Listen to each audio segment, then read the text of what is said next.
अस्सलाम वालेकुम 3 क्लास बच्चे, आप सब कैसे हैं? आई होप आप लोग बिल्कुल ठीक और खैरियत से होंगे और अपने यूट्यूब लेक्चर्स को वॉच कर रहे होंगे और अपना काम जो है वो साथ साथ कंप्लीट करते जा रहे होंगे। बच्चों, आज जो है वो हम बाब दोम कुरान मजीद का सबक नंबर 1 कुरान मजीद पढ़ेंगे। तो सब बच्चे जो हैं वो पेज नंबर 16 खोल लें। यहाँ आज की डेट लिख लें 25 मार्च 2021 और आज का दिन लिखें जुमेरात।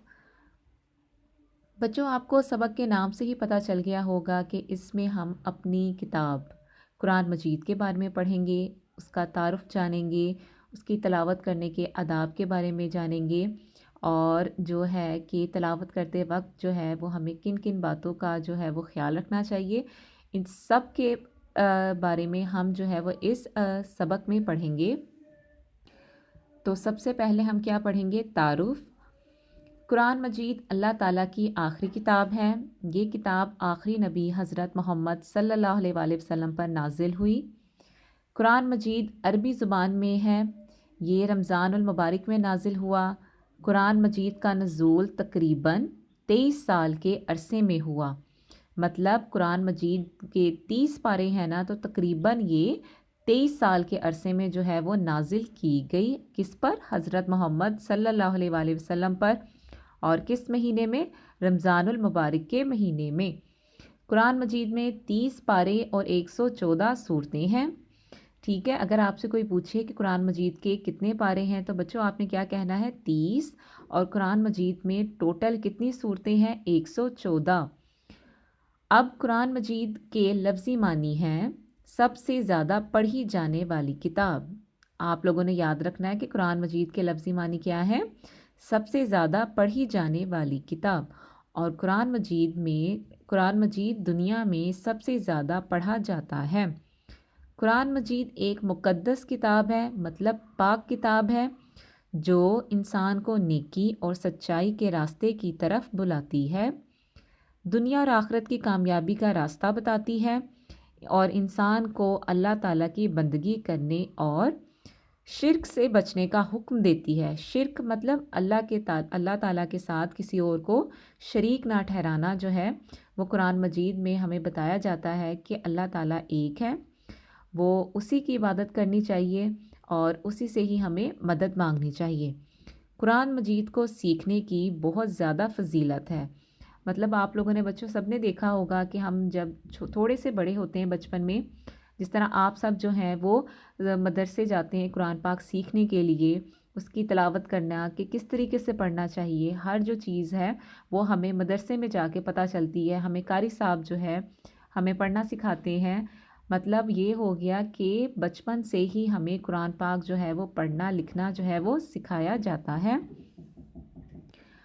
अब देखें, नबी अकरम सल्लल्लाहु अलैहि वसल्लम ने फरमाया, खैरुकुम मन तअल्लमल कुरान व अल्लमाहु। सही बुखारी, ये हदीस की किताबें हैं बच्चों, उसमें से एक किताब है सही बुखारी, जिसमें ये जो हदीस है वो लिखी गई है कि तर्जमा तुम में से सबसे बेहतर वो आदमी है जो ख़ुद कुरान सीखे और दूसरों को सिखाए। मतलब ये कि जो शख्स कुरान पाक ख़ुद पढ़ता है और उसके अलावा दूसरों को सिखाता है तो सब में से बेहतरीन शख्स वही है। इसीलिए कुरान मजीद को सीखना हर मुसलमान पर फ़र्ज़ है। हम सब बच्चे मुसलमान हैं तो हम सब कुरान पाक पढ़ते हैं और सीखते भी हैं। जो शख्स कुरान पढ़ने और सीखने से महरूम रहता है वो हर भलाई से महरूम हो जाता है। इसका एक हर्फ पढ़ने से 10 नेकियां मिलती हैं। आपको पता है कि अगर हम एक कुरान मजीद का लफ्ज़ पढ़ते हैं, एक हर्फ पढ़ते हैं, जिस तरह खा लफ्ज़ पढ़ा है तो इसकी 10 नेकियां मिली हैं।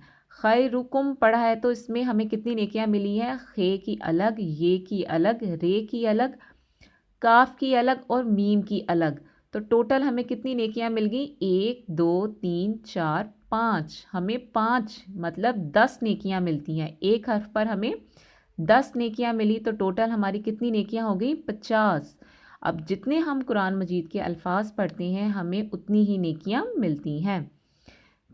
हमें भी कुरान को सीखना चाहिए और इसकी तलावत करनी चाहिए। تلاوت کے ساتھ ساتھ اس کا ترجمہ بھی جو ہے وہ ہمیں سیکھنا ضروری ہے، تاکہ جو کچھ ہم پڑھیں اسے سمجھ سکیں اور اس پر عمل کر سکیں۔ اب ہمیں قرآن مجید کے آداب کے جو ہے تلاوت کے آداب پڑھنے ہیں۔ تلاوت قرآن مجید کے وقت درج ذیل آداب کا خیال رکھنا ضروری ہے۔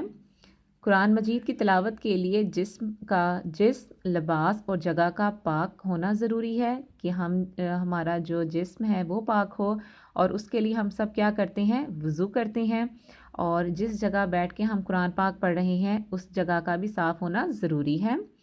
تلاوت سے پہلے وضو کر لینا چاہیے۔ تلاوت شروع کرتے وقت پہلے تعوذ یعنی کہ اعوذ باللہ من الشیطان الرجیم اور پھر تسمیہ یعنی کہ بسم اللہ الرحمن الرحیم پڑھنا چاہیے۔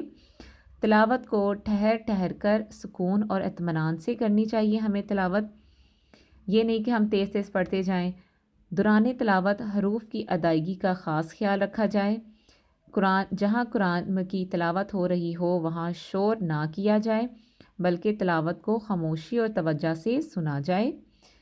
اور کیا کہا گیا ہے کہ کیا آپ جانتے ہیں حضرت عثمان رضی اللہ تعالیٰ عنہ نے قرآن مجید کے جو نسخے لکھوائے تھے اس میں سے ایک نسخہ تاشقند ازبکستان اور ایک نسخہ جو ہے استنبول یعنی کہ ترکی میں محفوظ ہے۔ بچوں آپ نے جانا ہے، یاد رکھنا ہے کہ قرآن مجید جو تھا وہ حضرت عثمان رضی اللہ تعالیٰ عنہ نے نسخے کے طور پر لکھوائے تھے، تو ایک نسخہ جو ہے وہ استنبول میں ہے اور ایک جو ہے وہ کس کا ہے؟ ازبکستان میں ہے، ازبکستان میں بلکہ جو موجود ہے۔ تو سب بچوں نے یہ یاد رکھنا ہے۔ اور بچوں یہاں ہماری جو ہے وہ سبق کی پڑھائی مکمل ہوتی ہے۔ اب ہم لوگوں نے کوشش کرنی ہے کہ قرآن پاک کی تلاوت کریں، اس پر عمل کرنے کی کوشش کریں۔ آپ سب نے اپنا بہت خیال رکھنا ہے۔ اللہ حافظ۔